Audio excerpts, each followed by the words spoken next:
ജവഹർലാൽ നെഹ്റുവിൻ്റെയൊക്കെ കാലത്ത് ആദ്യത്തെ ഒന്നാമത്തെയും രണ്ടാമത്തെയും മൂന്നാമത്തെയൊക്കെ പഞ്ചവത്സര പദ്ധതിയിൽ സാക്ഷരതയ്ക്ക് വേണ്ടി ചെറിയ ചെറിയ തുകകൾ മാറ്റി വയ്ക്കുമെങ്കിലും അന്ന് സാക്ഷരത ഇന്ത്യയുടെ വലിയ പ്രശ്നം തന്നെയാണ്. ഇന്ത്യയിൽ സ്വാതന്ത്ര്യ പ്രാപ്തിക്ക് ശേഷമുള്ള കാലത്തൊക്കെ ഇന്ത്യയുടെ സാക്ഷരതാ നിരക്ക് വളരെ താഴെയാണ്. എറണാകുളത്ത് ആകെ ഒരു ഉത്സവം, എറണാകുളത്തെ എല്ലാ അമ്പലങ്ങളിലും ഒരേ സമയം ഉത്സവം നടന്നാൽ എങ്ങനെ ഇരിക്കും, അതേപോലെ എല്ലാ ഗ്രാമങ്ങളിലും ഈ അക്ഷരം പതുക്കെ ഇതിനൊരു ഉത്സവത്തിൻ്റെ ഇപ്പോൾ പാർട്ടിസിപ്പേഷൻ്റെ ഒരു ഹയസ്റ്റ് ലെവലാണ് ഉത്സവം എന്ന് പറയുന്നത്. അപ്പോൾ അമ്പലത്തിൽ ഉത്സവം നടക്കുമ്പോൾ ആൾക്കാർ പങ്കെടുക്കുന്നത് ഗവൺമെൻറ്റിൻ്റെ സർക്കുലർ കൊണ്ടല്ലല്ലോ, അവർക്ക് ഉള്ളിൽ നിന്ന് വരുന്നതല്ലേ. അതേപോലൊരു ഉത്സവമാക്കി മാറ്റാൻ നമുക്ക് സാധിച്ചു. അപ്പോൾ ആളുകൾ എന്നെ ഒരു പ്രാന്തന്മാരുടെ ഓഫീസ്, ശരിക്ക് ആദ്യഘട്ടത്തിലൊക്കെ ആളുകൾ നമ്മുടെ പ്രാന്തന്മാരുടെ ഓഫീസിൽ നിന്നാണ് വിളിച്ചിരുന്നത്. ഒരു രാത്രിയും അല്ലാതെ പതുക്കെ ഈ പ്രാന്തം എല്ലാവരിലേക്കും പകർത്താൻ കഴിഞ്ഞു എന്നുള്ളതാണ് എറണാകുളം പദ്ധതിയുടെ ഒരു വിജയം. എല്ലാവർക്കും ഹരമായി. ഗവൺമെൻറ്റിൽ നിന്നൊക്കെ വന്ന ആളുകളുണ്ടായിരുന്നു, ഡെപ്യൂട്ടേഷനിൽ കുറച്ച് പേര്, അവരുടെ ഡിപ്പാർട്ട്മെൻറ്റിലൊക്കെ ഈ സാക്ഷരതയായിട്ട് മെർജ് ചെയ്തപ്പോൾ വന്നവർ. അപ്പോൾ ആദ്യമൊക്കെ ഇവരൊക്കെ ഞങ്ങൾ രാത്രിയും 12 മണിക്കും 1 മണിക്കൊക്കെ ഇരിക്കുമ്പോൾ ഭ്രാന്താണ് അവന്മാർക്ക്, ഞങ്ങൾ പോവാണെന്ന് പറഞ്ഞാൽ അവർ കൃത്യം 10 മണിക്ക് വന്ന് വൈകുന്നേരം 5 മണിക്ക് പോകുന്ന ഒരു സ്റ്റൈൽ. പക്ഷെ നമ്മൾ വിടുമോ? നമ്മൾ രാത്രി കുറേ കഴിയുമ്പോൾ അവരും വരാൻ തുടങ്ങി. അവർക്കും തോന്നി ഇതിൻ്റെ കൂടെ കൂടിയിട്ടില്ലെങ്കിൽ ശരിയാവില്ല. വന്നപ്പോൾ അവർക്ക് ഹരായി കൊണ്ട്. ഇപ്പോൾ ഒരു പ്രദേശത്ത് എന്നിട്ട് സാക്ഷരതാ പ്രവർത്തനം നടത്തുമ്പോൾ നമ്മളറിയാത്ത കുറേ തടസ്സങ്ങൾ അവിടെ ഉണ്ടാവും. ചില സ്ഥലത്ത് ആളുകളുടെ മദ്യപാനായിരിക്കും, ചില സ്ഥലത്ത് ആണുങ്ങളുടെ എൻ്റെ ഭാര്യയൊന്നും പോണ്ട എന്നുള്ള അങ്ങനത്തെ വാശി പിടിക്കുന്ന 1-2 ആളുകളുണ്ടാവും. അല്ലെങ്കിൽ ചില ഏതെങ്കിലും കമ്മ്യൂണിറ്റികളുടെ എന്തെങ്കിലും ചില പ്രശ്നങ്ങളുണ്ടാവും. ഇതിനൊക്കെ എന്ത് ചെയ്യണമെന്ന് നമുക്ക് ഇവിടെ ഇരുന്ന് കേന്ദ്രീകൃതമായിട്ട് ആലോചിച്ചാൽ പ്രശ്നം പരിഹരിക്കില്ല. അവരോട് ചോദിക്കണം.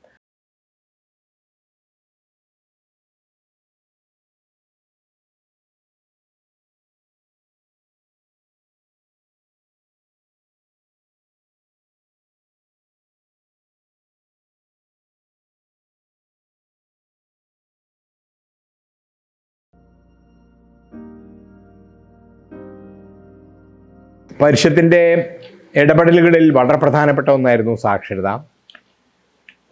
സാക്ഷരതയെക്കുറിച്ച് വ്യാപകമായ ചർച്ച പണ്ട് മുതലേ നടക്കുന്നുണ്ട് ഇന്ത്യയിൽ പോലും. എങ്കിലും ഒരു പ്രധാനപ്പെട്ട വാർത്തയായിട്ട് സാക്ഷരത ഇന്ത്യയിൽ മൊത്തത്തിൽ വരുന്നത് 1977-ലാണ്.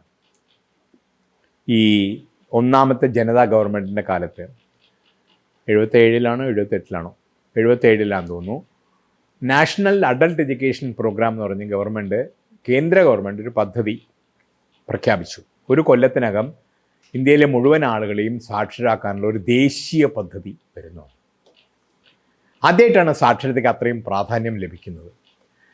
ജവഹർലാൽ നെഹ്റുവിൻ്റെയൊക്കെ കാലത്ത് ആദ്യത്തെ ഒന്നാമത്തെയും രണ്ടാമത്തെയും മൂന്നാമത്തെയൊക്കെ പഞ്ചവത്സര പദ്ധതിയിൽ സാക്ഷരതയ്ക്ക് വേണ്ടി ചെറിയ ചെറിയ തുകകൾ മാറ്റി വയ്ക്കുമെങ്കിലും അന്ന് സാക്ഷരത ഇന്ത്യയുടെ വലിയ പ്രശ്നം തന്നെയാണ്. ഇന്ത്യയിൽ സ്വാതന്ത്ര്യ പ്രാപ്തിക്ക് ശേഷമുള്ള കാലത്തൊക്കെ ഇന്ത്യയുടെ സാക്ഷരതാ നിരക്ക് വളരെ താഴെയാണ്. ഏറ്റവും കൂടുതൽ നിരക്ഷരതയുള്ള രാജ്യങ്ങളിൽ 2ാമതാണ് ഇന്ന്. അന്ന് ചൈനയായിരുന്നു മുമ്പിൽ. പക്ഷേ അന്നും എനിക്ക് തോന്നുന്നത് സമൂഹത്തിലെ 30-35% ആൾക്കാർ മാത്രമേ സാക്ഷരരായിട്ടുണ്ടായിരുന്നുള്ളൂ. വലിയൊരു പ്രശ്നം തന്നെയായിരുന്നു. പക്ഷെ അന്ന് എന്തുകൊണ്ടോ പലരും പിന്നീട് അതിനെ വിമർശിച്ചിട്ടുണ്ട്.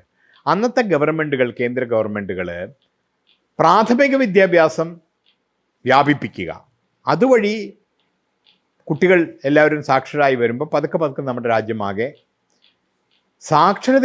നിരക്ഷരതയുടെ ബാക്ക്ലോഗ്, ഒരുപാട് പേര് നിരക്ഷരരായിട്ടുള്ളൊരു സമൂഹത്തിൽ ഉള്ള പ്രശ്നങ്ങൾ അഭിമുഖീകരിക്കുന്ന നിരക്ഷരതയെ തന്നെ നേരിടേണ്ടതുണ്ട് എന്നത് എന്തുകൊണ്ടൊരു പ്രധാന ചർച്ചാ വിഷയമായില്ല. ഉണ്ടായിരുന്നു 3, 4, 5 പരിപാടികളൊക്കെ കേന്ദ്ര ഗവൺമെൻറ്റിന് ഉണ്ടായിരുന്നെങ്കിൽ പോലും ദേശീയ ശ്രദ്ധ ആകർഷിക്കുന്ന വലിയൊരു പദ്ധതിയായിട്ടത് മാറിയിട്ടുണ്ടായിരുന്നില്ല. ആ വിമർശനം കൂടി കണക്കിലെടുത്തുകൊണ്ടായിരിക്കണം national adult education programme Janata government പ്രഖ്യാപിച്ചു. അതിന് വലിയ സ്വീകാര്യത രാജ്യത്ത് എമ്പാടും കിട്ടി. പക്ഷേ അതൊരു വലിയ വിജയമായില്ല ആ പദ്ധതി.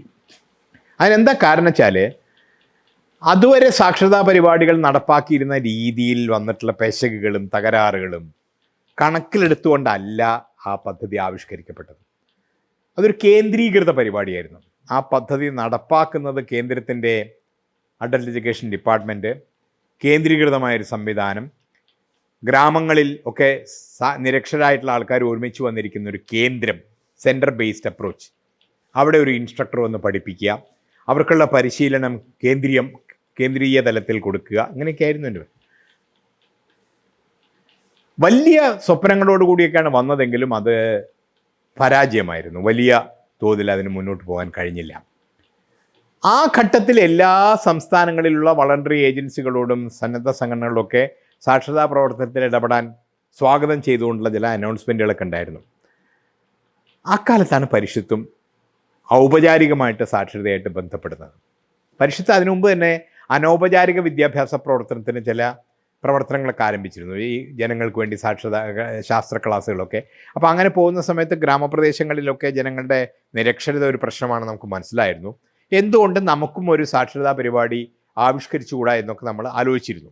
അതിനുവേണ്ടി പരിഷത്തിൻ്റെ സവിശേഷമായ ചില പദ്ധതികളും നമ്മുടെ ചില ഉപസമിതികൾ രൂപീകരിക്കുകയൊക്കെ ചെയ്തിരുന്നു.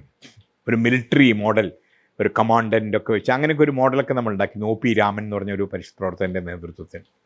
പിന്നീട് പതുക്കെ പതുക്കെ അത് ഈ NAEP തുടങ്ങിയപ്പോൾ അതുമായി ബന്ധപ്പെടുത്തി ഇവരുടെ കേന്ദ്രീയ മെത്തേഡുമായിട്ട് ബന്ധപ്പെടുത്തി കുറച്ചു കാലം നമ്മൾ നോക്കി. പക്ഷെ നമ്മളും വിചാരിച്ചിട്ട് അത് ചില പരിശീലനങ്ങളിലൊക്കെ നമ്മൾ പങ്കെടുക്കുകയും ചില കേന്ദ്രങ്ങൾ നടത്താൻ മലപ്പുറം ജില്ലയിലൊക്കെ എന്ന് തോന്നുന്നു നമ്മൾ ശ്രമിക്കുകയും ചെയ്തെങ്കിൽ അത് വേണ്ടത്ര ഫലപ്രദമായില്ല. പിൽക്കാലത്ത് ഈ NAEP-യെക്കുറിച്ചുള്ള വലിയ അപഗ്രഥനങ്ങളൊക്കെ കേന്ദ്ര തലത്തിൽ നടക്കുകയുണ്ടായി. അപ്പം അതിൽ കണ്ടത് അത് വളരെ ബ്യൂറോക്രാറ്റിക് ആയിട്ടുള്ളൊരു പ്രോഗ്രാമായിരുന്നു. ഉദ്യോഗസ്ഥ നിയന്ത്രിത കേന്ദ്രീകൃത പദ്ധതിയായിരുന്നു. ജനങ്ങളുടെ ആവശ്യങ്ങളുമായിട്ട് ബന്ധപ്പെടുത്തിക്കൊണ്ടുള്ള ഒരു പദ്ധതിയായിരുന്നില്ല. പിന്നെ മാത്രമല്ല കോട്ട, എല്ലാവരും 50 പേരുണ്ടാവണം, ഇൻസ്പെക്ഷനൊക്കെ നടത്തും. അപ്പോൾ പലപ്പോഴും പല ക്ലാസ്സുകളിലും എണ്ണം തയ്ക്കാൻ വേണ്ടിയിട്ട് അക്ഷരം അഭ്യാസം അറിയുന്ന ആൾക്കാർ കൂടി വിദ്യാർത്ഥികളായിട്ട് കൊണ്ടിരുത്തുക, അങ്ങനെയൊക്കെയുള്ള ഒരുപാട് എന്താ പറയുക, അതിൻ്റെ ഒരു അവസാനം ഒരു പ്രൗഢ് ശിക്ഷ എന്നാണ് ഇതിന് പേര് വരിക. മറ്റേ ഹിന്ദിയിൽ മുതിർന്നവരുടെ വിദ്യാഭ്യാസം പ്രൗഢ് ശിക്ഷ എന്നാണ് പറയുക. പ്രൗഢ് ശിക്ഷ എന്നുള്ളതിന് പകരം പിന്നെ കുറേ കഴിഞ്ഞപ്പോൾ അതിൻ്റെ പേര് ഫ്രോഡ് ശിക്ഷ എന്നായി. ഇതൊരു തനി ഫ്രോഡ് പരിപാടിയായി മാറുന്ന ഒരവസ്ഥ വന്നു. കേന്ദ്ര തലത്തിൽ കേന്ദ്ര ഗവൺമെൻറ് നിയമിച്ച പല കമ്മിറ്റികളും ശക്തിയായിട്ട് അതിനെ വിമർശിക്കുകയും ഒരു തരത്തിലും ജനകീയമായിട്ടുള്ള ഒരു പരിപാടിയായിരുന്നില്ല അത്. സാക്ഷരത പോലൊരു പരിപാടി ജനകീയമായിട്ടേ നടപ്പാക്കാൻ പറ്റും. ഇതിന് തൊട്ട് മുമ്പ് ആലോചിക്കേണ്ട ഒരു കാര്യം, കേന്ദ്രത്തിൻ്റെ വളരെ പ്രധാനപ്പെട്ട കേന്ദ്രത്തിൽ പ്രവർത്തിച്ചിട്ടുള്ള ഒരു കമ്മീഷനുണ്ട്, കോത്താരി കമ്മീഷൻ. ഇന്ത്യയിലെ വിദ്യാഭ്യാസത്തിൻ്റെ മാഗ്ന കാർട്ട എന്നൊക്കെ പറയും. ഇന്ത്യൻ വിദ്യാഭ്യാസത്തിൻ്റെ മാറ്റങ്ങളുമായിട്ട് ബന്ധപ്പെട്ട് വലിയ പഠനം 1965-ലോ 1966-ലോ ആ കമ്മിറ്റിയുടെ റിപ്പോർട്ട് വന്നത്. ഡേറ്റ് എനിക്ക് ഓർമ്മയില്ല കൃത്യം. ആ കമ്മിറ്റി അതിൻ്റെ പലതരം ശുപാർശകളിൽ കൂട്ടത്തിൽ അഡൽട്ട് എഡ്യൂക്കേഷനെ കുറിച്ച് പറയുന്നുണ്ട്. അവർ പറഞ്ഞൊരു കാര്യം, കോത്താരിയുടെ ശുപാർശകളിൽ പറഞ്ഞത്, ഇന്ത്യയിലെ അഡൽട്ട് എഡ്യൂക്കേഷൻ, വയോജന വിദ്യാഭ്യാസം എന്ന് പറയുന്നത്, സാക്ഷരതാ പ്രവർത്തനം എന്ന് പറയുന്നത് വളരെ വലിയൊരു ക്യാമ്പയിനായി മാത്രമേ നടത്താൻ പറ്റൂ. ഗവൺമെൻറ് ഫണ്ട് ചെലവാക്കി നടത്തുന്ന ഒരു പരിപാടിയായിട്ട് അത് വിജയിപ്പിക്കാൻ കഴിയില്ല. അതൊരു ജനകീയ പ്രസ്ഥാനമാക്കി മാത്രമേ വിജയിപ്പിക്കാൻ പറ്റൂ. മുഴുവൻ ആളുകളും ഒരുമിക്കുന്ന വലിയൊരു പ്രസ്ഥാനമാക്കി അതിനെ മാറ്റിക്കൊണ്ട് മാത്രമേ അതിനെ നേരിടാൻ പറ്റൂ. കാരണം അത്ര വലിയ പ്രശ്നമാണത്. സാമ്പത്തികമായി സ്കൂളുകൾ സ്ഥാപിക്കുന്ന പോലെ സ്ഥാപനങ്ങൾ സ്ഥാപിച്ചുകൊണ്ടും അധ്യാപകരെ അപ്പോയിൻമെൻറ്റ് ചെയ്തുകൊണ്ടും അത് ഒരു campaign approach to literacy. Campaign approach പല രാജ്യങ്ങളും നടപ്പാക്കിയിട്ടുണ്ട്. ഇപ്പോൾ സോവിയറ്റ് യൂണിയൻ. പക്ഷേ സോവിയറ്റ് യൂണിയനിൽ വിപ്ലവത്തിന് ശേഷം ലെനിൻ്റെ പാർട്ട്ണറായിരുന്ന ക്രൂപ്പസ്കായുടെയൊക്കെ നേതൃത്വത്തിൽ നടന്ന വലിയ ക്യാമ്പയിന് കൂടെയാണ് റഷ്യയെ അത് വിപ്ലവാനന്തര ഒരു പ്രവർത്തനം എന്നുള്ള നിലയ്ക്കാണ് അവർ ചെയ്തത്. ഇന്ത്യയിൽ അങ്ങനെ ഒരു സാഹചര്യം നിലയില്ല. ഏതായാലും ഇതൊരു ജനകീയ അടിസ്ഥാനത്തിൽ മാത്രമേ നടപ്പാക്കാൻ പറ്റൂ എന്നാണ് ചുരുക്കത്തിൽ NAEP-യെക്കുറിച്ചുള്ള വിമർശനം ഉണ്ടായത്. ഈ വിമർശനങ്ങളുടെയൊക്കെ പാഠം ഉൾക്കൊണ്ടുകൊണ്ട് ദേശീയ തലത്തിൽ ചില മാറ്റങ്ങൾ പോളിസി വൈസ് വന്നു. അപ്പോഴേക്കും രാജീവ് ഗാന്ധിയുടെ 1ാമത്തെ ഗവൺമെൻറ് അധികാരത്തിൽ വന്നു. അദ്ദേഹത്തിൻ്റെ നേതൃത്വത്തിൽ രൂപീകരിച്ച സർക്കാർ രാജ്യം അഭിമുഖീകരിക്കുന്ന വളരെ പ്രധാനപ്പെട്ട ചില പ്രശ്നങ്ങളിൽ അടിയന്തരമായ ഇടപെടലുകൾ വേണം. ആ ഇടപെടലിൻ്റെ രീതി സാധാരണ സർക്കാരിൻ്റെ രീതി ആവരുത്. It should be mission mode interventions. Mission mode എന്ന് പറഞ്ഞാൽ ഒരു പ്രശ്നം അത് പരിഹരിക്കുക, അതിനുവേണ്ടി എന്തും ചെയ്യുക. അത് പരിഹരിക്കുക എന്നുള്ളതിന് അതിന് ഔപചാരികതയും ബ്യൂറോക്രസിയും ഒന്നുമല്ല. അതിനുവേണ്ടി പ്രത്യേക സംവിധാനങ്ങൾ ഉണ്ടാക്കി അതിൽ 2-3 വിഷയങ്ങൾ അവർ ഡ്രിങ്കിങ് വാട്ടർ, കുടിവെള്ള പ്രശ്നം, ഓയിൽ സീഡ്സ്, പിന്നെ സാക്ഷരത, വേറെ 1-2 കൂടി ഉണ്ടായിരുന്നു. ടെലികമ്മ്യൂണിക്കേഷൻസ്. സാം പിട്രോഡ എന്ന് പറയുന്ന ഒരു കക്ഷിനെ അതിൻ്റെ ചുമതലക്കാരനാക്കി വെച്ചു. നാഷണൽ ലിറ്ററസി മിഷൻ എന്ന് പറഞ്ഞിട്ടൊരു മിഷൻ അതിനുവേണ്ടി ഉണ്ടാക്കി, ഇന്ത്യയിലെ മുഴുവൻ സാക്ഷരതയും പുതിയ രൂപത്തിൽ പരിഹരിക്കുന്നതിന് വേണ്ടിയിട്ട്. അങ്ങനെയുള്ള സാക്ഷരതാ പ്രവർത്തനത്തിൻ്റെ സാധ്യതകൾ അന്വേഷിക്കുന്നതിനിടയ്ക്ക് അതിൻ്റെ ചുമതലക്കാരായിട്ടുള്ള ആൾക്കാർ, ഈ സാം പിട്രോഡ അന്ന് എഡ്യൂക്കേഷൻ സെക്രട്ടറി ആയിട്ട് അവിടെ കേന്ദ്ര ഗവൺമെൻറ്റിൽ പ്രവർത്തിച്ചിരുന്ന മിസ്റ്റർ അനിൽ ബോഡിയ IAS, വളരെ പ്രശസ്തനായ സാക്ഷരതയുടെ കാര്യത്തിൽ വലിയ സംഭാവനകൾ നൽകിയിട്ടുള്ള ഒരു കേന്ദ്ര വിദ്യാഭ്യാസ സെക്രട്ടറിയാണ്. അവർ ശാസ്ത്ര സാഹിത്യ പരിഷത്തിനെ കുറിച്ച് മനസ്സിലാക്കാനിട വന്നു, പരിഷത്തിൻ്റെ പ്രവർത്തനങ്ങളെക്കുറിച്ച്, പരിഷത്തിൽ നടത്തിയ കലാജാഥകൾ, വിദ്യാഭ്യാസ പ്രവർത്തനങ്ങൾ. അപ്പോൾ എന്തുകൊണ്ട് സാക്ഷരതയെക്കുറിച്ച് ഇവരുമായിട്ട് സംസാരിച്ചുകൂടാ? അങ്ങനെ ചില ഡയലോഗുകൾ നടക്കുന്നു. ഡോക്ടർ MP പരമേശ്വരനായിട്ടും മറ്റു പലരായിട്ടും, MP ആയിരുന്നു പ്രധാനമായിട്ടും. എന്ന് മാത്രമല്ല, MP പരമേശ്വരനെ അവർ നാഷണൽ ലിറ്ററസി മിഷൻ കൗൺസിലിൽ കമ്മിറ്റിയിൽ, എക്സിക്യൂട്ടീവ് കമ്മിറ്റിയിൽ മെമ്പറാക്കി നോമിനേറ്റ് ചെയ്തു. അവിടെ പല ചർച്ചകളിലും നടക്കുമ്പോൾ ഈ NIP പോലെ ആവരുത്, ജനകീയ പ്രവർത്തനമാക്കിയതിന് മാറ്റണം എന്നൊക്കെയുള്ള പലതരത്തിലും അപ്പോൾ നമ്മുടെ കലാജാഥകളിലൂടെയും നമ്മുടെ ജനകീയ ക്ലാസ്സുകളിലൂടെയൊക്കെ പരിഷത്തിന് മറ്റ് സംഘടനകളിൽ നിന്ന് വ്യത്യസ്തമായിട്ടുള്ളൊരു ജനകീയ മുഖം, പ്രവർത്തന ശൈലി, ജനങ്ങളുടെ ഇടയിൽ നമ്മൾ ചെല്ലുന്നതും ഇടപെടുന്നതും ഒക്കെ വേറൊരു രീതിയിലാണ്. കലാജാഥ ഒന്നുകൂടി പ്രത്യേകിച്ചും ഗ്രാമപ്രദേശങ്ങളിൽ ഇറങ്ങിയിരുന്നു, വലിയ തോതിൽ ആളുകൾ വരുന്നു, ജനങ്ങൾ തമ്മിൽ ഗ്യാപ്പ് ഇല്ലാതാവുന്നു. നമ്മൾ കലാജാഥയൊക്കെ അങ്ങനെയല്ല അവതരിപ്പിക്കുന്നത്. അപ്പോൾ ഈ ചർച്ചകളുടെ ഒരു ഘട്ടത്തിൽ പരിഷത്തിന് എന്തുകൊണ്ടൊരു എക്സ്പെരിമെൻ്റൽ ലിറ്ററസി പദ്ധതി ഏറ്റെടുത്തുകൂടാ എന്നൊരു ചർച്ച വരുന്നു.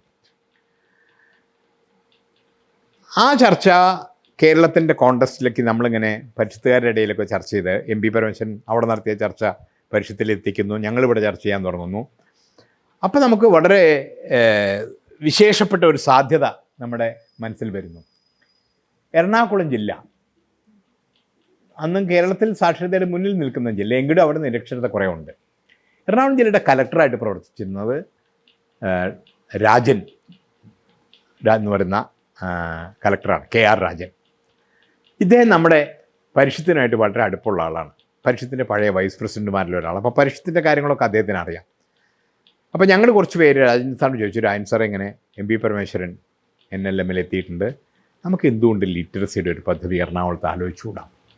രാജൻ സാറിന് പെട്ടെന്ന് കത്തി. അങ്ങനെ ആ ചർച്ച നീളുന്നു. രാജൻ സാർ വളരെ ഉത്സാഹഭരിതനായിട്ടുള്ള ഒരാളാണ്. അപ്പോൾ അദ്ദേഹം മുൻകൈ എടുത്തുകൊണ്ട് എറണാകുളത്ത് ഒരു ലിറ്ററസി പരിപാടി ആവിഷ്കരിക്കാം, ജില്ലാതലത്തിൽ തന്നെ എന്നൊരു പരിപാടിയിരുന്നു. ആ പരിപാടിയുടെ അത് MP പരമേശ്വരനും KR രാജനും ഞങ്ങളെല്ലാവരും കൂടി, കുറേ പേരുണ്ടായിരുന്നു, ഞങ്ങളെല്ലാവരും കൂടി വികസിപ്പിക്കുന്നു. അതൊരു പ്രോജക്റ്റാക്കി മാറ്റുന്നു. അത് ദേശീയ സാക്ഷരതാ മിഷന് സബ്മിറ്റ് ചെയ്യുന്നു. ദേശീയ സാക്ഷരതാ മിഷൻ രൂപീകരിക്കപ്പെട്ടിട്ടുണ്ടെങ്കിലും അത് വലിയ പദ്ധതികളൊന്നും ഏറ്റെടുത്തിട്ടുണ്ടായിരുന്നില്ല. ഇതാണ് ആദ്യമായിട്ട് അവർ ഏറ്റെടുക്കുന്ന വലിയ പദ്ധതി. 10-75 ലക്ഷം റുപ്യോ 80 ലക്ഷം ഒക്കെ ചിലവായിട്ടുള്ള വലിയ പദ്ധതിയാണ് അന്നത്തെ കാലത്ത്. അപ്പോൾ ആ പദ്ധതി എങ്ങനെ നടപ്പാക്കണം എന്നതിനെക്കുറിച്ചുള്ള ആലോചന തുടങ്ങി. അപ്പോൾ കേന്ദ്രത്തിലുണ്ടായിരുന്ന ഒരു പ്രശ്നം, അത് ജില്ലാ കലക്ടർക്ക് നേരിട്ട് കൊടുക്കാൻ പറ്റില്ല, ഏതെങ്കിലും ഒരു സന്നദ്ധ സംഘടനയെ ഏൽപ്പിക്കാൻ പറ്റുള്ളൂ, പരിഷത്തിനെ ഏൽപ്പിക്കാം, പരിഷത്തും ജില്ലയും കൂടി നടത്തൂ എന്ന് പറഞ്ഞു. അപ്പോൾ പരിഷത്തും ജില്ലയും തമ്മിൽ നല്ല അടുപ്പമുണ്ട് രാജൻ സാറൊക്കെ ആയിട്ട്. അപ്പോൾ നമ്മളാണ് ആ പ്രോജക്റ്റ് സബ്മിറ്റ് ചെയ്തത്. പരിഷത്ത്, രാജൻ സാറും എറണാകുളം ജില്ലാ ഭരണകൂടവും പരിഷത്തും കൂടി ഒരുമിച്ച് തയ്യാറാക്കി. പക്ഷേ പരിഷത്തിൻ്റെ പേരിൽ സബ്മിറ്റ് ചെയ്തു. പരിഷത്തിന് അത് സാങ്ഷനായി. സാങ്ഷൻ ചെയ്ത ശേഷം നമ്മൾ ആലോചിച്ചപ്പോൾ അത് പരിഷത്തിൻ്റെ മാത്രം പേരിൽ നടത്തുന്നതായിരിക്കില്ല നല്ലത്. അതിനുവേണ്ടി പരിഷത്ത് പുറകിൽ നിന്നുകൊണ്ട് ഒരു സമിതി ഉണ്ടാക്കാം. അങ്ങനെയാണ് ജില്ലാ സാക്ഷരതാ സമിതി എന്ന് പറയുന്ന ഒരു സങ്കല്പം ഉണ്ടാകുന്നത്.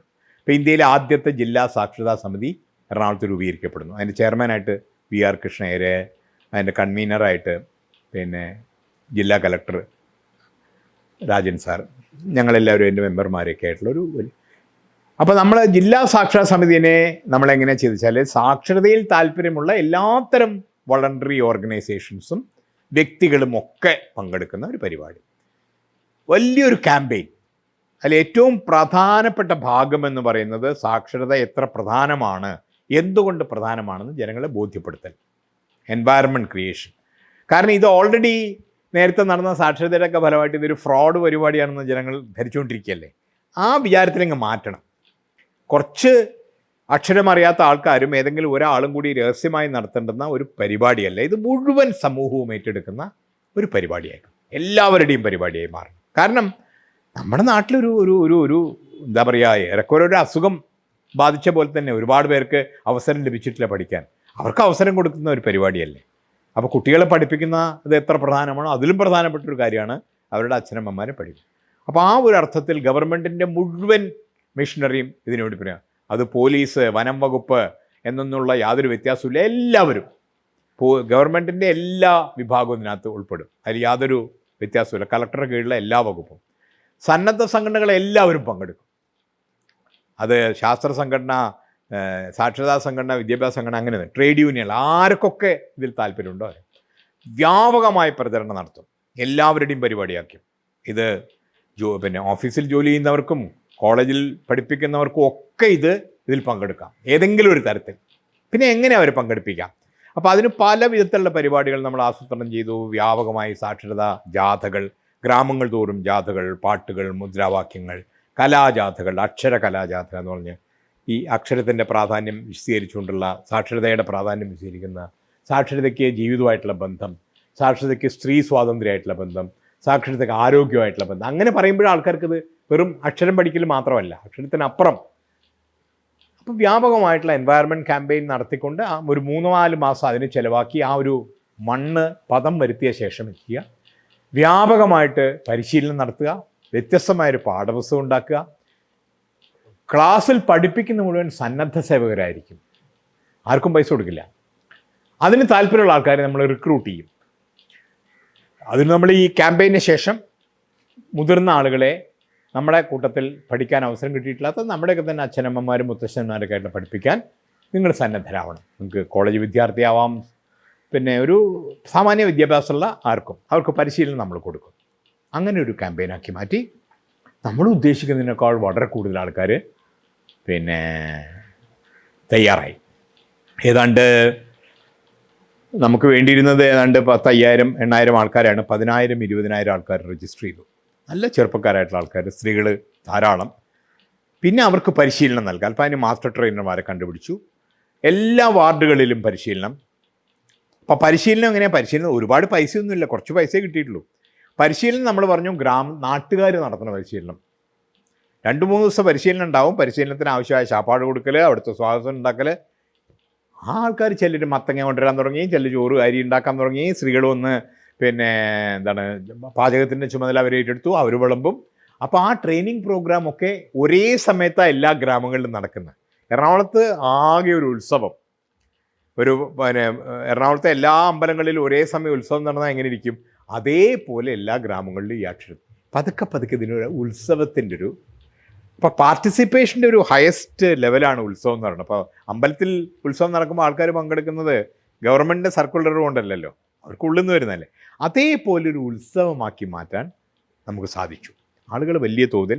അപ്പോൾ ഒരാൾക്ക് ഉത്സവം വരുമ്പോൾ ആ ഉത്സവം മറ്റൊരാൾക്ക്, ഒരു വീട്ടിലെ ഒരാൾ മടിച്ചിരിക്കുമ്പോൾ നിനക്കും വന്നൂടെ, പ്രത്യേകിച്ചും സ്ത്രീകളുടെ ഇടയിൽ ഇത് വലിയൊരു സംഗതിയായിട്ട് മാറി. അപ്പോൾ ഒരുപാട് ഇൻസ്ട്രക്ടർമാരെ കിട്ടി. ആ ഇൻസ്ട്രക്ടർമാരെ പരിശീലിപ്പിക്കാനുള്ള പരിപാടിയായി. പാഠപുസ്തകങ്ങൾ രാത്രിയും പകലില്ലാതെ ഞങ്ങൾ കുറേ ആൾക്കാർ, ഇത് മുഴുവനും ഒരു രാത്രി പകൽ പരിപാടിയായിരുന്നു. അപ്പോൾ നമ്മൾ ആദ്യം തന്നെ തീരുമാനിച്ചിരുന്ന എറണാകുളത്ത് കലക്ടറേറ്റിൽ ഒരു ഓഫീസ് തുടങ്ങും. പൂട്ടിക്കിടന്നിരുന്ന ഒരു സ്ഥലത്തിനടുത്ത് നമ്മൾ ആഫീസാക്കി. ഒരു ചിലവും അത്തരം കാര്യങ്ങളിൽ നമ്മൾ വരുത്തില്ല. ഒരു ആവശ്യമില്ലാത്ത ഒരു ചിലവുമില്ല. ആപ്പീസ് തുടങ്ങാന്ന് പറഞ്ഞാൽ പഴയ ആപ്പീസ്, പഴയ ഫർണിച്ചറൊക്കെ തട്ടി മുട്ടിയൊക്കെ ശരിയാക്കിയെടുത്ത് ഒരു അലങ്കാരവും ആർഭാടവും വേണ്ടാത്തവരാണ്. 24 മണിക്കൂറും 24/7 പ്രവർത്തിക്കുന്ന ഓഫീസ്. കാരണം ക്ലാസ് നടക്കണ എത്ര മണിക്കാന്നറിയില്ല, എന്ത് പ്രശ്നമാണ്, എപ്പോൾ വേണമെങ്കിലും വിളിച്ചാലും ആളുള്ള ഒരു ഓഫീസ്.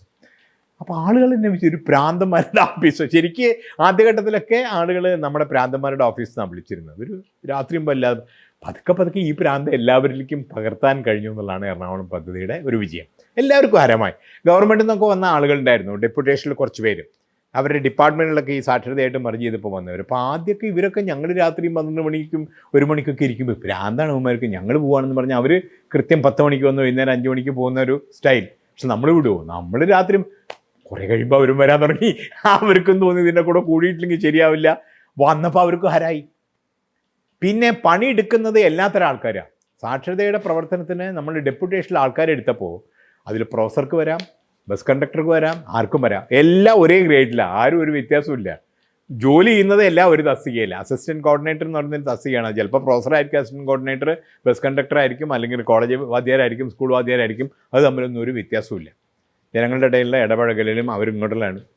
ഇത്തരത്തിലൊരു ഭയങ്കര തുല്യതയുടെയും ഈ പരിഷത്തിൽ നമ്മൾ നേരത്തെ ഒരു അന്തരീക്ഷത്തെക്കുറിച്ച് തന്നെ അത്തരത്തിലൊരു അന്തരീക്ഷവും അനൗപചാരികതയും ആവശ്യമില്ലാത്ത ആർഭാടമില്ലായ്മയും ഒക്കെ ആയിട്ടുള്ള ഒരു നല്ല ഒരു എന്താ പറയുക, ഒരു കമ്മ്യൂണിറ്റി ഫീലിംഗ് ഉണ്ടാക്കുന്ന ആളുകൾക്കും നമ്മളെ വലിയ ഇഷ്ടമായിരുന്നു, നമുക്ക് ആളുകളെ ഇഷ്ടമായിരുന്നു. അങ്ങനെ ഒരു മാനസികമായ ഒരു അടുപ്പത്തിൻ്റെ ഒരു ഉത്സവം.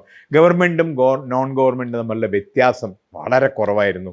പതുക്കെ ആദ്യം ഗവൺമെൻറ് ഒരിത്തിരി എയറൊക്കെ പിടിച്ചിങ്ങനെ ഇരിക്കുമെങ്കിലും പതുക്കെ അവർക്കും തോന്നി നമ്മളെന്താ ഈ എയർ പിടിക്കണേ, എല്ലാവരും കൂടി ഒരുമിച്ച് നിൽക്കല്ലേ സന്തോഷം. അങ്ങനെ വരുന്ന സദസ്സുകളുടെ ഒരു പ്രത്യേകം വെച്ചാൽ ആളുകൾ ക്രിയേറ്റീവായി തുടങ്ങും. അങ്ങനെയുള്ള വേദികളിൽ ആളുകൾ അവരുടെ ധാരാളം സജഷൻസ് മുന്നോട്ട് കൊണ്ടുവരും. ഇപ്പോൾ ഒരു പ്രദേശത്ത് എന്നിട്ട് സാക്ഷരതാ പ്രവർത്തനം നടത്തുമ്പോൾ നമ്മളറിയാത്ത കുറേ തടസ്സങ്ങൾ അവിടെ ഉണ്ടാവും. ചില സ്ഥലത്ത് ആളുകളുടെ മദ്യപാനായിരിക്കും, ചില സ്ഥലത്ത് ആണുങ്ങളുടെ എൻ്റെ ഭാര്യയൊന്നും പോണ്ട എന്നുള്ള അങ്ങനത്തെ വാശി പിടിക്കുന്ന 1-2 ആളുകളുണ്ടാവും. അല്ലെങ്കിൽ ചില എന്താ പറയുക, ഏതെങ്കിലും കമ്മ്യൂണിറ്റികളുടെ എന്തെങ്കിലും ചില പ്രശ്നങ്ങളുണ്ടാവും. ഇതിനൊക്കെ എന്ത് ചെയ്യണമെന്ന് നമുക്ക് ഇവിടെ ഇരുന്ന് കേന്ദ്രീകൃതമായിട്ട് ആലോചിച്ചാൽ പ്രശ്നം പരിഹരിക്കില്ല. അവരോട് ചോദിക്കണം. അപ്പോൾ അവരുടെ കൂട്ടത്തിൽ അതിന് സാറേ ഇങ്ങനൊരു കാര്യം ചെയ്താൽ പോരെ, നമുക്ക് പള്ളിയിലൊന്ന് പോയിട്ട് അവരോട് സംസാരിച്ചാൽ എന്താ. അപ്പോൾ പള്ളികളോട് സംസാരിക്കണം. കാരണം ജനങ്ങൾക്ക് വിശ്വാസമുണ്ട്. അപ്പോൾ ക്രിസ്ത്യൻ പള്ളികളുടെ പ്രധാനപ്പെട്ട ആൾക്കാരെ വിളിച്ച് കലക്ടർ ചർച്ച നടത്തി, മുസ്ലിം പള്ളികളിൽ ചർച്ച നടത്തി, നമ്മുടെ സർവേ നടത്താൻ എത്ര പേരുണ്ട് നിരക്ഷരെന്ന് കണ്ടുപിടിക്കാനുള്ള സർവേ നടത്തുക. ആ സർവേയെക്കുറിച്ച് പള്ളിയിലും അമ്പലത്തിലും പ്രതിപക്ഷ നേതാവും മുഖ്യമന്ത്രിയും ഒക്കെ സംസാരിക്കുന്ന തരത്തിലുള്ള വേദികൾ ഉണ്ടാക്കി എല്ലാവരുടെയും ഒരു പരിപാടിയാക്കി. രാഷ്ട്രീയമില്ലാത്ത, ജാതിയില്ലാത്ത, മതമില്ലാത്ത എല്ലാവരുടെയും പരിപാടിയാക്കി പതുക്കെ ഇതിന് പല വഴികളും കലക്ടർ എടുക്കുന്ന മുൻകൈയുണ്ട്. നമ്മുടെ സമീപനത്തിലുള്ള വ്യത്യാസം, അവരെയൊക്കെ ക്ഷണിച്ച് ഈ ക്ലാസ്സുകൾ കാണിക്കും. നിങ്ങളൊക്കെ കൂടി തുടങ്ങിയ ക്ലാസ് ഇതാ നടക്കുന്നു, വന്നു കാണൂ. അപ്പോൾ ഈ പഠിതാക്കൾക്ക് വലിയ സന്തോഷം തോന്നും. ഞങ്ങളെ കാണാൻ അച്ഛൻ വന്നിരിക്കുന്നു, ഞങ്ങളെ കാണാൻ MLA വന്നിരിക്കുന്നു, ഞങ്ങളെ കാണാൻ എഴുത്തുകാരൻ വന്നിരിക്കുന്നു. ഈ കാണുന്ന എഴുത്തുകാരനും ഇങ്ങനൊരു സംഗതി നടക്കുന്നല്ലോ എന്നൊരു ഇങ്ങനെ അങ്ങോട്ടും ഉത്സാഹപ്പെടുത്തുന്ന ചാർജിങ് എനർജി അങ്ങോട്ടും ട്രാൻസ്ഫർ ചെയ്യുന്ന ഈ സോഷ്യൽ പ്രോസസ്സിൽ ഇത് വളരെ പ്രധാന. ബ്യൂറോക്രാറ്റിക് പ്രോസസ്സുകളുടെ ഒരു പ്രശ്നം വെച്ചാൽ ഇതില്ല. സർക്കാർ കാര്യം മുറ പോലെ, അപ്പം മുറ പോലെ എല്ലാവരും ഇരിക്കും, അതിന് ഊർജ്ജസ്വലത ഉണ്ടാവില്ല. ഈ പ്രോസസ്സിൻ്റെ ഒരു ഗുണം എന്താ വെച്ചാൽ നമ്മൾ സാധാരണ 5 മിനിറ്റ് കൊണ്ട് ചെയ്യുന്ന കാര്യം 1 സെക്കൻഡ് കൊണ്ട് ചെയ്യാൻ പറ്റും. അത്രയും സ്പീഡ് ഉണ്ടാവും. വളരെ പെട്ടെന്ന് കാര്യങ്ങൾ ചെയ്യും. പുതിയ ഐഡിയാസ് വന്നുകൊണ്ടിരിക്കും. നമുക്ക് സോൾവ് ചെയ്യാൻ പറ്റാത്ത സാധാരണ മനുഷ്യന്മാരായിരിക്കും. പക്ഷെ പൊന്നാനിയിൽ കടപ്പുറത്ത് പോയിട്ട് നമ്മൾ സാക്ഷരതാ കാര്യം സംസാരിക്കുമ്പോൾ അതിനിപ്പോൾ സാറേ ഈ നിലാവുള്ള ദിവസം ക്ലാസ് നടത്താൻ നമുക്ക്, കാരണം നിലാവുള്ള ദിവസം വലയെറിയാൻ പോവില്ല അവർ, അന്ന് ക്ലാസ് നടത്തിയാൽ ആൾക്കാർ വരും. ഇങ്ങനെയൊക്കെയുള്ള ക്ലൂ നമുക്ക് ഇവിടെ ഇരുന്ന് അറിയില്ല. കടൽ പ്രദേശത്ത് എങ്ങനെയാണ് സാക്ഷരത നടത്തണമെന്ന് നമ്മൾ എത്ര താത്വിക ചിന്ത നടത്തിയിട്ടും കാര്യമില്ല. ഓരോ ഗ്രാമത്തിനും ഓരോ പ്രദേശത്തിനും അതിൻ്റെതായ പ്രത്യേകതകളാണ്. ചില സ്ഥലത്ത് കമ്മ്യൂണിറ്റികളുടെ വളരെ സവിശേഷമായ പ്രശ്നങ്ങളുണ്ടാവും. രഹസ്യമായവരോട് സംസാരിച്ച് തീർക്കേണ്ട കാര്യങ്ങൾ കാണും. ഇന്നൊരാളെ ഇടപെടുത്തിയാലേ അത് ശരിയാവുള്ളൂ. അതൊക്കെ അവർ വേണം നമുക്ക് പറഞ്ഞു തരാൻ. അവർ നമ്മുടെ കൂടെ വരണം. ഇതിനൊക്കെ അപ്പം ഈ പ്രാദേശികമായിട്ടുള്ള ഇടപെടലുകൾക്ക് ജനകീയത ഉണ്ടാവണമെങ്കിൽ വലിയ തോതിൽ ജനങ്ങൾ. അപ്പം ഇങ്ങനെയാണ് സാക്ഷരതാ പരിപാടി. അപ്പം നമുക്ക് വലിയൊരു പാഠമായിരുന്നു എങ്ങനെ ഒരു ജനകീയ പദ്ധതി. 100 കണക്കിന് പുതിയ പാഠങ്ങൾ പഠിച്ചു. ഇതിങ്ങനെ എളുപ്പമൊന്നുമല്ല മുന്നോട്ട് പോകാൻ. ക്ലാസ് ഇങ്ങനെ നടത്തിക്കൊണ്ടിരിക്കുമ്പോൾ കുറച്ച് കഴിയുമ്പോൾ പെട്ടെന്ന് കാണാം ക്ലാസ്സിനൊരു ക്ഷീണം വന്നിരിക്കുന്നു. കാരണം എന്ന് വെച്ചാൽ ഒരേ തരം ബോറടി ക്ലാസ് ആകുമ്പോൾ അപ്പം എന്ത് വേണം, ആൾക്കാരെ രസിപ്പിക്കാനുള്ള ഇൻസ്ട്രക്ടർമാരെ കഴിവ് വർദ്ധിപ്പിക്കണം. ഇൻസ്ട്രക്ടർമാർ ക്ഷീണിച്ചിട്ടുണ്ടാവും, അവരൊന്നും ഉഷാറാക്കണം. നല്ല ഇൻസ്ട്രക്ടർമാരെ കണ്ടുപിടിക്കുക. ക്ലാസ്സിൽ തന്നെ നന്നായിട്ട് പഠിക്കുന്ന പഠിതാക്കളെ ഇവരുടെ അസിസ്റ്റൻ്റന്മാരാക്കുക. പലതരത്തിലുള്ള പുതിയ പരിപാടികൾ ഇൻക്ലൂഡ് ചെയ്യുക. റേഡിയോയിൽ ഞങ്ങൾ ക്ലാസ് റൂം മെച്ചപ്പെടുത്തുന്നതിനുള്ള വഴികളെക്കുറിച്ച് പരമ്പരകൾ ആരംഭിച്ചു. അന്ന് TV ഒന്നും തുടങ്ങിയിട്ടില്ല. അങ്ങനെ ഒരുപാട് പരിപാടികളിലൂടെ പിന്നെ ക്ലാസ് ചിലപ്പോൾ ഡ്രോപ്പ് ഔട്ട് ആകുമ്പോൾ വീണ്ടും പ്രാദേശികമായിട്ട് പ്രചരണങ്ങൾ വേണ്ടി വരും. ഈ സൈൻ കർവ് പോലെയാണ്, കുറേ മുകളിലേക്ക് പോകും, കുറേ താഴ്ത്തിക്ക് പോകും. ഏത് ക്യാമ്പയിനും ചില ഡിപ്സ് വരും. ആ ഡിപ്പിന് പ്രോപ്പപ്പ് ചെയ്യാൻ അഡീഷണൽ ക്യാമ്പയിൻ വേണം. പലതരത്തിലുള്ള ക്യാമ്പയിനുകൾ നടത്തുക. അങ്ങനെ കണ്ടുപിടിച്ച ഒരു പ്രധാനപ്പെട്ട ക്യാമ്പയിനായിരുന്നു നവസാക്ഷര കലാമേള എന്ന് പറഞ്ഞിട്ടുണ്ടെങ്കിൽ കുറേ ക്ലാസ്സുകളിൽ വന്നിരുന്ന് കഴിഞ്ഞപ്പോൾ നമ്മൾ ക്ലാസ് ബോറടിക്കാതിരിക്കാൻ വേണ്ടിയിട്ട് കൊച്ചെടുത്തി ഒരു പാട്ട് പാടുമെന്ന് കേൾക്കുമ്പോൾ അവർ പാടും. ചിലപ്പോൾ നന്നായി പാടും. ഒന്നും പ്രസംഗിച്ചാലോ അവർ പ്രസംഗിക്കും. അപ്പോഴാണ് നമുക്ക് മനസ്സിലാവുന്നത് പ്രായമൊക്കെ ആയിട്ടുണ്ടെങ്കിലും അക്ഷരാഭ്യാസം ഇല്ലെങ്കിലും ഇവർക്ക് ഒരുപാട് കഴിവുകളുണ്ട്. അവർ പാടാൻ തയ്യാറാണ്, അവർ പ്രസംഗിക്കാൻ തയ്യാറാണ്. അവരുടെ കലാമേളകൾ നടത്താൻ തുടങ്ങി. ഗംഭീര പെർഫോമൻസ്, അസലായിട്ട് ഓട്ടം തുള്ളൽ, ഒന്നാം തരം എന്താ പറയുക പ്രസംഗങ്ങൾ, അവരുടെ പ്രശ്നങ്ങളൊക്കെ അവർ തീപ്പൊരി പ്രസംഗങ്ങളായിട്ട് അവതരിപ്പിക്കുന്നു. പിന്നെ പതുക്കെ പതുക്കെ ആ പ്രദേശത്ത് വാർഡ് തല കലാമേളകളായി, മേഖലാതല കലാമേള, ജില്ലാതല കലാമേളയൊക്കെ ചെന്ന് കണ്ട് നമ്മുടെ ഈ കോളേജിലെ പിന്നെ യൂത്ത് ഫെസ്റ്റിവലിനേക്കാളൊക്കെ ഗംഭീരമായിരുന്നു അവരുടെ കലാമേള, അതിഗംഭീരം. ഇപ്പോഴും നടത്താറുണ്ട്. പിന്നെ അതൊരു ആനുവൽ ഫീച്ചറായിട്ട് മാറി. അതേപോലെ സ്കൂളിലെ കുട്ടികൾ, ഇപ്പം ആദ്യം നമ്മൾ കണ്ടുവച്ചാൽ എൻറോൾമെൻറ്റ് നോക്കിയപ്പോൾ എല്ലാ നിരക്ഷരായിട്ടുള്ള ആൾക്കാരും ക്ലാസ്സിലെത്തിയിട്ടില്ല. കുറേ പേര് വന്നിട്ടുണ്ട്, കുറേ പേര് വന്നിട്ടില്ല. അപ്പോൾ നമ്മൾ എന്ത് ചെയ്തു, പല സ്ഥലത്തും ചെന്നിട്ട് ഈ വരാത്തവരെന്നെ പ്രോത്സാഹിപ്പിക്കാൻ, വന്നവർക്ക് തോന്നിയ ഉത്സാഹം അവരോട് ചെന്ന് പറയാനുള്ളൊരു ഏർപ്പാടുണ്ടാക്കി. അമ്മമാർ കുട്ടികളൊക്കെ ഇളക്കി, നിങ്ങൾ അക്ഷരാഭ്യാസമുള്ളവരായാലല്ലേ ഞങ്ങളുടെ വിദ്യാഭ്യാസം നന്നാവുള്ളൂ എന്ന് കുട്ടികൾ അച്ഛനമ്മമാരോട് ചോദിക്കുന്ന തരത്തിലുള്ള ചില പരിപാടികൾ. പിന്നെ സ്കൂൾ അസംബ്ലിയിൽ സാക്ഷരത ഒരു വിഷയമാക്കുന്നു. നിറച്ചും ചെറുതും വലുതുമായിട്ടുള്ള യോഗങ്ങൾ, ക്ലാസ്. അങ്ങനെ വരാതിരിക്കാൻ, അതിൽ എവിടെ ചെല്ലുമ്പോഴും എന്താ ക്ലാസ്സിന് പോകാത്ത എന്ന് ചോദിക്കും. പിന്നെ സ്ത്രീകൾക്ക് വലിയൊരു ഗുണം എന്താ വെച്ചാൽ സ്വതന്ത്രമായി എല്ലായിടത്തും പോകാനുള്ളൊരു ഒരു സംഗതിയായിട്ട് മാറി സാക്ഷരത. സാധാരണ ഇതൊക്കെ പറഞ്ഞാൽ നമ്മുടെ കമ്മ്യൂണിറ്റിയിലും സ്ത്രീകളെ ആ കാലത്തൊക്കെ പ്രത്യേകിച്ചും അങ്ങനെ സ്വതന്ത്രമായി പോകാനെന്ന് ഈ പിന്നെ പുരുഷ മേധാവിത്വം നല്ലപോലെ നിലനിൽക്കുന്ന സമൂഹമല്ലേ നമ്മുടെ എപ്പോഴും. നമ്മൾ വർത്തമാനമൊക്കെ എന്ത് പറഞ്ഞാലും അതൊക്കെ എപ്പോഴും നിലനിൽക്കുന്നുണ്ട്. പക്ഷേ ഇവിടെ എല്ലാവരും പുറത്തിറങ്ങുന്നു. എൻ്റെ വീട്ടിൽ നിന്ന് മാത്രം ഭാര്യ പറഞ്ഞയക്കില്ല പറഞ്ഞാൽ അയാൾ മോശക്കാരനാവും, അതൊരു ചർച്ചാ വിഷയമാവും. അതുകൊണ്ട് എല്ലാവർക്കും ഒരു സോഷ്യൽ സാങ്ഷൻ കിട്ടിത്തുടങ്ങി. അങ്ങനെ ഒരുപാട്, അങ്ങനെ ഒത്തിരി പാഠം നമ്മൾ പഠിച്ച ഒരു ക്യാമ്പയിനായിരുന്നു അത്. അത് വളരെ സജീവമായി. അത് പല ബുദ്ധിമുട്ടുകൾ പലതും ഉണ്ടായിരുന്നെങ്കിലും കൂടുതൽ കൂടുതൽ ജനങ്ങളുടെ സഹായം കിട്ടിയതുകൊണ്ട് അതൊരു വലിയൊരു മാതൃക, അത് ഇന്ത്യക്കാകെ മാതൃകയായി. അപ്പോൾ എന്തുപറ്റി, പിന്നെ 89 നമ്മൾ എറണാകുളം സാക്ഷരതയുടെ പ്രഖ്യാപനം നടത്തി. ഇന്ത്യയിൽ ആദ്യമായിട്ടൊരു ജില്ല സമ്പൂർണ്ണ സാക്ഷരമായിട്ട് പ്രഖ്യാപനം ചെയ്യുന്നു. അതിൻ്റെ ഇവാലുവേഷനും കാര്യങ്ങളൊക്കെ ഉണ്ടായിരുന്നു. കേന്ദ്രത്തിൽ നിന്നുള്ള ഗവൺമെൻറ്റിൻ്റെ പ്രതിനിധികളും മറ്റ് ജില്ലകളിൽ നിന്നുള്ള പ്രതിനിധികളൊക്കെ വന്ന് കണ്ടിരുന്നു. അവർക്കൊക്കെ വലിയ അഭിപ്രായമായിരുന്നു. നമ്മൾ ആ കാര്യത്ത് എന്ത് ചെയ്തു വെച്ചാൽ പരിഷത്ത് മുൻകൈ എടുത്തുകൊണ്ട് ദേശീയ സാക്ഷരതാ മിഷൻ്റെ ഒരാവശ്യം ഉണ്ടായിരുന്നു. നിങ്ങൾ ഈ എറണാകുളത്ത് ചെയ്ത പണി നമുക്ക് ഇന്ത്യയിൽ മൊത്തം വ്യാപിപ്പിക്കാനൊരു പരിപാടി തുടങ്ങണം എന്ന് പറഞ്ഞിട്ട് നിങ്ങൾ ഒരു സഹായക സംഘടന ഉണ്ടാക്കൂ ഞങ്ങളെ സഹായിക്കാൻ എന്ന് പറഞ്ഞാൽ ഞങ്ങൾ അഖിലേന്ത്യാ തലത്തിൽ ഒരു സംഘടന ഉണ്ടാക്കി, ഭാരത് ജ്ഞാൻ വിജ്ഞാൻ സമിതി എന്നുള്ള പേരിൽ. ആ സംഘടനയാണ് ഈ ഇവിടെ നടത്തിയ സാക്ഷരതാ പ്രവർത്തനത്തിൻ്റെ, സാക്ഷരതയെ പിന്തുണയ്ക്കുക എന്നുള്ള പ്രവർത്തനം അഖിലേന്ത്യാ തലത്തിൽ പിന്നീട് നടത്തിയത് 88-89 മുതൽ.